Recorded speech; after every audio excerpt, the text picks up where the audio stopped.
Hello, everybody. This is Amanda Elo'esh, and you are tuned in to Inalienable Sovereignty Conversations for Elevation. And I am really excited to have a dear sister, spirit sister on the path, Kristen Holmberg Paradiso. She is an amazing high school art teacher and a medicine artist. And I'm going to have her share a little bit more about herself. Welcome, Kristen. Thanks for joining. Thank you, Amanda. Super happy to be here. Hello, everybody. Yeah, I've been a high school art teacher for almost 24 years, and it's served me in a lot of amazing ways and continues to serve me in amazing ways. And I am in the process of expanding my art wings more and Beautiful. spending more time being in alignment with myself as an artist. And I don't have any intention of quitting teaching. It's just how I'm going to teach and who I'm going to teach that's going to change eventually. So Beautiful. Beautiful. Well, I'll just say very briefly that for any of you out there who know about the Go Ask Alice Oracle and Tea Party game, that Kristen is the amazing art teacher who organized and picked the students and basically did the whole art project behind that deck, and it just turned out so great. It was really lovely to have kids involved in that project. And I know that you have, as long as I've known you, which has been quite a while, that you weave in ritual and you weave in uh, spirituality into the teachings. And I'm just curious, has it always been that way? And like, what's that been like as far as bringing, kind of weaving these alternative pieces into the school system? that is a great question. I don't think it, I know it hasn't always been there. I've been a teacher since I was in my early 20s. I'm almost 50 now. So there's definitely been a lot of path of trying to learn that, and in conjunction with learning my own path, my own spirituality, raising two daughters on my own. So there's a lot of things interjecting. So it was definitely survival skills for a while.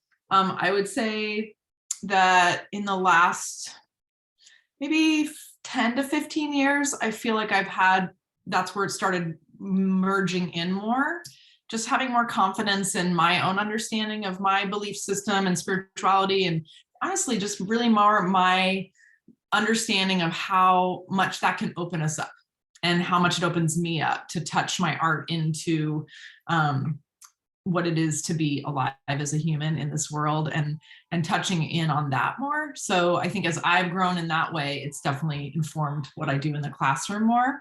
Hmm. And it was slow at first, trying little things here and there and seeing how it went and what I could get away with, I guess. Yeah. But I feel like every time I've taken that step, the kids have always responded just so honestly and well. Beautiful. Beautiful. Mhm. And that was going to be my next question, is about, what did you witness as you've woven these pieces in? And maybe you could even give an example of, what we're talking about. Like, what is she talking about? And how the kids, how it impacts their engagement. Yeah. Um, so I think in, like I said in the beginning, it was kind of more subtle. So it was really just like, oh, we're going to look at animal totems and displaying it as like, in this culture, they're seen in this way. And in this culture, they're seen in this way. And, by the way of the Native American zodiac, your animal is this, and you're going to do a little piece on it. And then helping them dive into the animal itself, which to me is so much of the animal medicine is, where does this animal live? What do they eat? So just really, it's like sort of this beautiful combination of like a connection to the natural world, but also just like science, and Yeah. how those two kind of collide. So, and they love it. I mean, who doesn't love animals and getting to know them? So things like that have been easier to go into with my advanced students. When we had just come back from the pandemic and we could actually be together, we went outside to do just sort of a sitting outside. And I've done more of that recently, and that's definitely taking it to another level. They love it though. And it was just simply asking them, what they're grateful for, and what they want help with, which is the path I've been taught, working in medicine path with George Bodenstein. And it was just so natural to them. And then we just shared and it felt really good. And then I had a card deck with me, The Wild Unknown, and they just came up and chose a card, and that animal then became the catalyst for the project that we would do back in the classroom. So yeah, they just it was almost like it just gave them permission to just drop the guard of like school and just kind of be. So I think it's been really successful. Beautiful. And as we're talking, I'm just realizing what a tie there is into that sense of sovereignty, which I'm curious what it means for you. And for me, it's like we're these multidimensional beings, and we've been programmed out of a lot of our awareness of our multidimensional selves. And school is a programmed experience. And yet art is such a beautiful way of expressing ourselves, and there's just so much I could feel like I could geek out about. But when we express ourselves through our art, right, it goes beyond those confining limitations, and there's that being able to really have freedom, hopefully, to express yourself authentically through art, through music, through poetry. And I'm curious how you see that, like how does that impact students who may have felt a little repressed in one way or another, how it you see the influence of it? In general, I feel like, I mean, I teach all different levels for what I do right now. So I have art one kids where not everybody chose to have art, they just ended up there. Some definitely chose it. And as my classes go up, my advanced kids are choosing it every year. I find it actually really cool in my art one classes where I have kids who come in who, it's school, it's the system, and they're expecting it to still be the system. So when they first sort of see that my way of being in the classroom is my own way. It's not falling in line with, here's our test, this is what we're doing, and it's not like so linear. There's structure, of course, and there's things that have to be do. There's certain things I have to continue to do, but it's cool seeing them kind of like loosen up to that, because they're rigid at first because they're in the system. So it's cool to see that, and sometimes it takes till May for a kid, and sometimes a kid's like, oh, I see you right away, and everything in between. So I just find it psychologically interesting just to watch my students unravel, and kids who think they can't draw and that's what it's all about, and then slowly learn that it's my job to teach them how to do that. And if they're open to it and willing to do it, then they are having an opportunity to sort of reclaim something that they may not even know they may have lost, or to express something that they know they have inside them and they're not allowed to share in other spaces within that system. So yeah. That's so beautiful. And I've been excited about this conversation because I've been sharing quite a bit. I talk about in either in these interviews or in online things that I offer about how our current school system was basically, the whole structure of it was adopted from ancient Roman, how they were continuing to be able to subjugate the people that they had conquered by taking their children away from the community, putting them in these sterile environments where they had to, be kind of not children, right? They had to sit and, do kind of things antithetical to who they are, and to break their spirits and to make them controllable. And I'm just curious about, well, a couple things. One is, being this kind of wild card and, helping. It's like, from inside, the calls coming from inside the house, like she's in there doing this stuff. Like, how have you hit a lot of barriers to kind of helping kids to feel a little bit more authentic and, a little bit more rebellious against the system from within? Yeah, Of course I have. And like I said, I have kids who see me right away for it. And once they see that they're safe in there, they can express themselves in a lot of really good ways.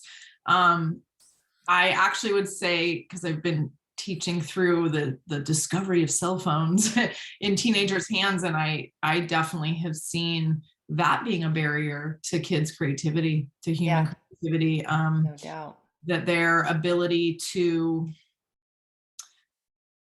open up, their ability to, I don't want to say like teenagers are lazy, but they don't, there's a different sense of like, what's easiest. I just want to do what's easiest so I can get it in and get out. And I Hmm. don't honestly blame them for that, because that's what the system's kind of offered them.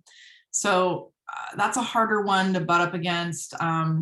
There's, they don't want to know how to do it in a way that's going to be enriching to them. They want to know how to do it so they can get the grade. And it's Yeah. just like that part of it, I love the question, well, which one's easier? And I'm always like, neither one. They're both hard, make a choice. Yeah. Like, just go. Yeah.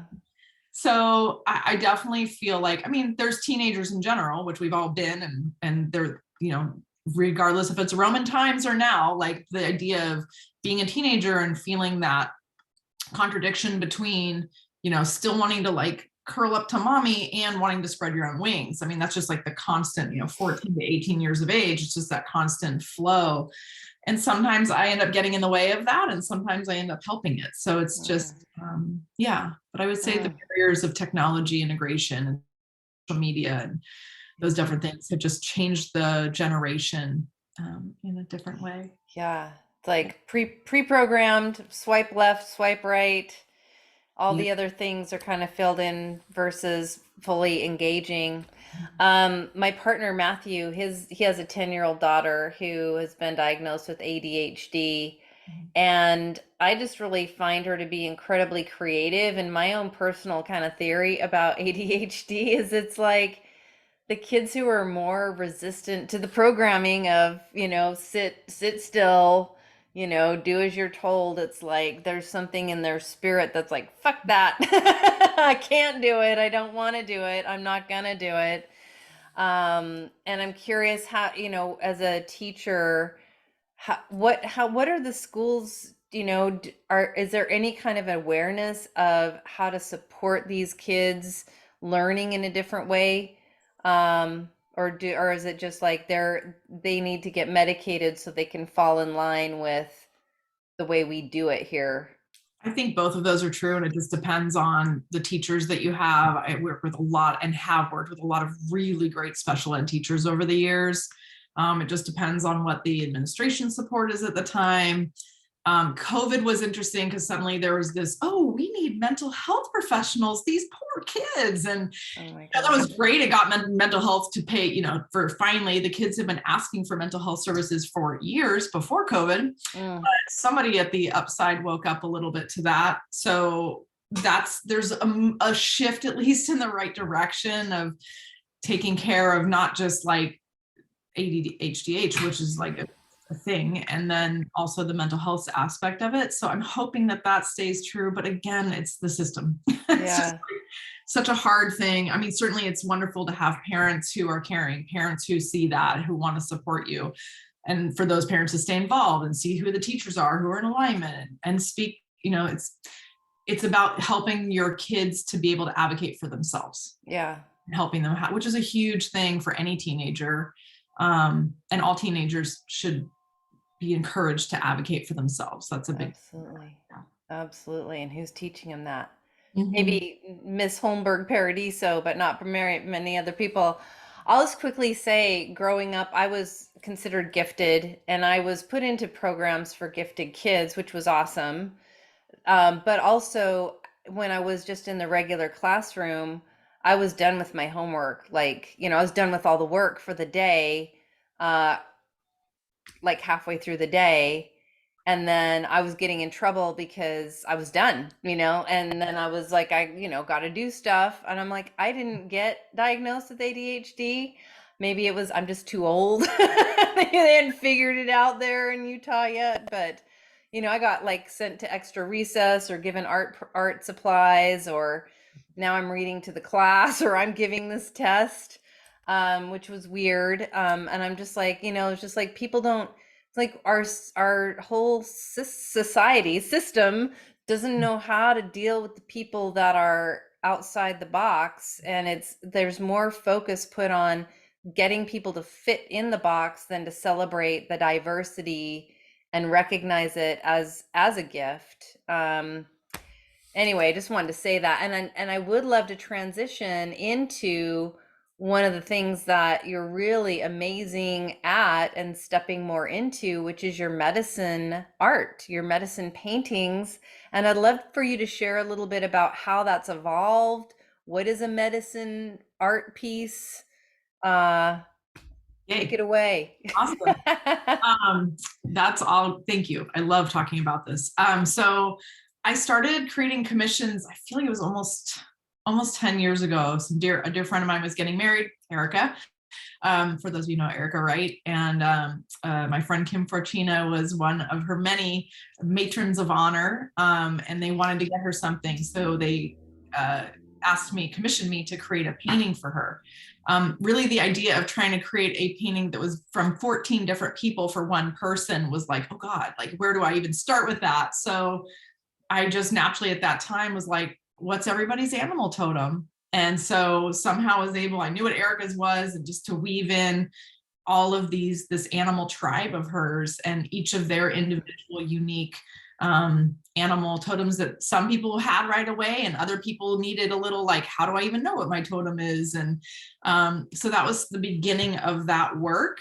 I have worked with lots of different guides, trees and plants and different elements of the, earth, air, water, fire, the sun, the moon, the stars. All those things have informed my work for a really long time. And then my work with animals and really came in at that time and was coming in with other things. I was doing a lot of bird work. And then that's just sort of transcribed of like, wow, like this idea what an animal has to offer us just became even more powerful for my own personal development. And to realize, like, you have various animal guides that come to you through different parts of your life. I started looking back like, oh yeah, I was really into teddy bears as a kid. It's like, oh my God, I had a bear totem for like the first 10 years of my life, didn't even know it. Everybody had maybe a lammy or some other little creature. Mm-hmm. You loved unicorns as a kid, like who was there to kind of guide you? And so I've just been delving a lot more into that. And over the course of time, I've been really honing in on that and how I can help people with whatever they're trying to create in their life through imagery. Because I've always used imagery to work through whatever it is that I was working through in my life.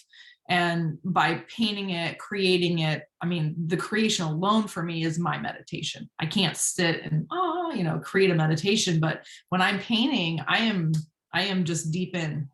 When I'm creating, I'm deep in. I would imagine it's similar to somebody who's like really into gardening. I know I am into gardening. So when I'm out in my garden, it's just like a way to shut off the outside chatter and just be. And so then as I created more commissions for people and delved into like, oh, how can I make this deeper for them? So I've come to this process now where if somebody comes to me like, I want, partnership in my life, or I want to feel more connected to the moon or whatever it is, or I want to find more self-empowerment in my life. And this beautiful conversation comes from that. And then I reflect back to that person some great journal prompts to help them dive deeper into what it is that they're really trying to work with. And within that, we can extract different like colors and seasons and animals and plants and other tools that people are already using to help themselves. And then I'm finding really amazing ways to weave those things into this visual format for that person. I like get goosebumps over it. It's just been this whole next level for me as an artist. Because I'm getting introduced to animals that I hadn't really paid that much attention to before. And suddenly, like more recently, the last commission I did had a beautiful puma in it. And I hadn't really worked with a lot of puma medicine and dove into it for this client. And then literally last week, I was struggling with something in my life and was out at 2:00 in the morning looking at the moon to get some reflection. And the shape of the moon looked like an eye. But not a full eye, like it was starting to wane. And I was like, wow, it looks kind of like maybe a wolf or a cat. And then the next day I was like, oh my God, it was a puma eye. And suddenly like that medicine filtrated my life and it helped me so much that day. Mm, So just the transcendence of like how all these guides can help us is just, mm. sorry, I got off on a little bit of a tangent there, but Oh, it's great. That's yeah, beautiful. it's a great way I'm to going to say something in response to what you were sharing. And if you have a medicine painting that you're either working on or one that's finished that you could show while I'm chatting, you could step away and grab it right now. It would be awesome. Um, do you have one that oh, you could show us? I mean, the last ones I did were for clients, but yeah, I have one I can go grab. Okay, grab one. So, as Kristen's going to grab a sample, I'll just say there's this book that I finished reading called The Alphabet versus the Goddess, and they talk about the power of symbol and like how symbols and art activate our right brain, yeah, our right brain, and which is more of our kind of infinite selves, our timeless selves. And as we turned more into letters, we went more into left brain thinking, and that there's this correlation between moving away from the sacred feminine and more into the masculine and domination and power over. And so art to me and symbols just seem so important. And there's some way that art, color, shape, symbols can really speak to the soul that just have nothing to do with, doesn't make any sense. I don't even know what I'm thinking, but it just, there's something about it that just I can feel that's really important. So anyway, would you please show us your Oh, I loved what you were saying there. yeah. So I did this piece just last Mm, week as we were transitioning into Pisces beautiful. full moon. Like And white cranes against a moon. Yeah, yeah, and then water and and the little koi beautiful. fish at the bottom here. Oh, nice. Yeah. Beautiful. In this piece, I literally dropped everything in the day after the full moon. It was like, I just need to create, which is very Pisces, very Pisces full moon energy, and dream. And I normally don't have the space in my life to just literally drop everything and do it, but I did it that day, and it didn't get finished in that one day, of course, because art takes time. But this is just an example of me diving into like, Beautiful. what is Pisces? What is a full moon? What does a Pisces and full moon Mm, even mean? So mm, has me going and reading up on all my astrology favorites and seeing what they're saying, and then beautiful. letting it infiltrate my little world. And Beautiful. If yeah. you have others, if you could maybe share while you're sharing your other examples, like what are some of the journal prompts that you give people? So somebody who's like, I'm really curious about this. I may connect with Kristen or I may not, but I'm curious about what are the journal prompts to get somebody really tuned in to this whole totem, whether it's an animal or a plant or an element. Maybe you could share with our people as you're showing the visuals. Yeah. I I have some basics questions that I definitely include every time that have to do with I mean, they're really simple. It's not like some big hard thing, like what animals do you feel connected to? Or is there an animal that you love? And it could be something you've never seen before, or something like your dog. Um, Hmm. and then I definitely always tie into what people's Beautiful. half of that in there. So great. I'll let it take up the space while I talk. Yeah. Um, Beautiful. we're getting in what people's favorite colors are. I mean, it's really that simple. What shapes are you drawn to? What's your favorite season? You know, just getting, it's all the things that are there, but just when you're asked the Mm, question, all of a sudden it's like, oh, wait, I have a choice. And what am I interested mm, in? beautiful. And then I do always create original questions that are specific to that client's prayer and what they're trying to manifest in their life. So Beautiful. a couple of questions that help them dive deeper into that aspect. Beautiful. Yeah. So if somebody was interested in, exploring their own, like maybe they're an artist or they're curious about their, art exploration, but um, what would you tell somebody who was like, oh, this is really kind of exciting. I want to go down this path. Any particular advice you would give somebody for stepping into exploring Mhm. a medicine representation that they could sit with that would really feel like it's speaking to them and representative of who they are? Like to create themselves or to look. Yeah, to Yeah, create I themselves. mean, I just feel like if everybody could drop the "I can't draw" statement and just let that go, burn it, do whatever you have to do, let that, seep that out of your system. Um, because it is the system that told you that a long time ago. Yeah. And just allow your, like, buy a set of pens, buy a set of paints. Like, don't worry if it intimidates you. Good, like, take that on even more. Set yourself up with an hour, even just an hour, to just play with it and not feel like you have to create anything. I mean, if you're really just like, I've never made anything and now I just play Yeah. like that, make lines, make shapes. I mean, I Yeah. really do use, I mean, this is, circles started this whole thing. That's it. Mm-hmm. Circles, this Mm-hmm. is all just shape and abstract. Yeah, there's some drawing in the middle there, but there's so much you can create. I mean, for me, I get goosebumps over a circle. Like, it's my shape. I just love it so much. And sometimes if I don't even know, I know I need to create, but I don't have anything in my mind, I'll just start making shapes. And then Mm-hmm. I'll get colored pencils or paint and just start filling in different sections of it. I mean, you can even do like full scribbles and then go try to find little pictures in them. Mm-hmm. It's like Mm-hmm. looking at clouds and trying to find, images in the clouds. Splash some paint around and see what you find. Beautiful. Um, Beautiful. yeah. Yeah, there's something that special that happens that I think has been some of the disconnect with tech when Mhm. we are actually making something with our hands and, with our brains, our eyes are engaged, and there's something going on, even something simple like I do origami. Um, Oh gosh, that's so hard for me. Good but job.